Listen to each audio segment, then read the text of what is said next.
Acts, New American Standard Version, chapter 18. After these events, Paul left Athens and went to Corinth, and he found a Jew named Aquila, a native of Pontus, having recently come from Italy with his wife Priscilla, because Claudius had commanded all the Jews to leave Rome. He came to them, and because he was of the same trade, he stayed with them, and they worked together, for they were tent makers by trade. Paul was reasoning in the synagogue every Sabbath and trying to persuade Jews and Greeks. But when Silas and Timothy came down from Macedonia, Paul began devoting himself completely to the word, testifying to the Jews that Jesus was the Christ. But when they resisted and blasphemed, he shook out his garments and said to them, "Your blood is on your own heads. I am clean. From now on, I will go to the Gentiles." Then he left the synagogue and went to the house of a man named Titius Justus, a worshiper of God whose house was next door to the synagogue. Crispus, the leader of the synagogue, believed in the Lord together with his entire household, and many of the Corinthians, as they listened to Paul, were believing and being baptized. And the Lord said to Paul by a vision at night, "Do not be afraid any longer, but go on speaking and do not be silent, for I am with you. No one will attack you to harm you, for I have many people in this city." And he settled there for 1 year and 6 months, teaching the word of God among them.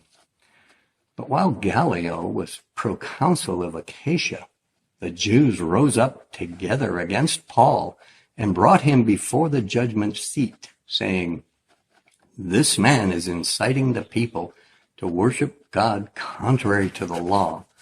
But when Paul was about to open his mouth, Gallio said to the Jews, "If it were a matter of some crime or vicious, unscrupulous act, O Jews, it would be reasonable for me to put up with you. But if there are questions about teaching and persons and your own law, see to it yourselves. I am unwilling to be a judge in these matters." And he drove them away from the judgment seat. But they all took hold of Sosthenes, the leader of the synagogue, and began beating him in front of the judgment seat. And yet Gallio was not concerned about any of these things.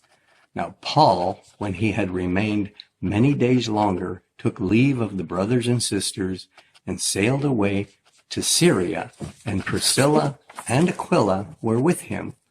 Paul first had his hair cut at Cenchrea, for he was keeping a vow, and they came to Ephesus, and he left them there.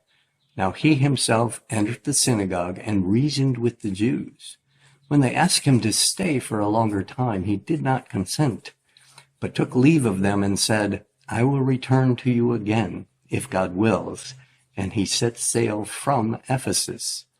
When he had landed in Caesarea, he went up to Jerusalem and greeted the church, and went down to Antioch. And after spending some time there, he left and passed successively through the Galatian region and Phrygia, strengthening the disciples. Now a Jew named Apollos, an Alexandrian by birth, an eloquent man, came to Ephesus, and he was proficient in the Scriptures.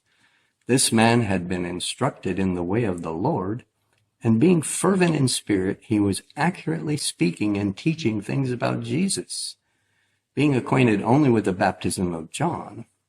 And he began speaking boldly in the synagogue.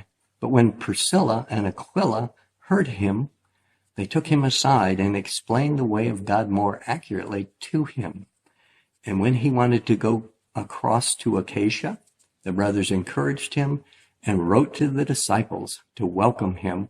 And when he had arrived, he greatly helped those who had believed through grace, for he powerfully refuted the Jews in public, demonstrating by the Scriptures that Jesus was the Christ.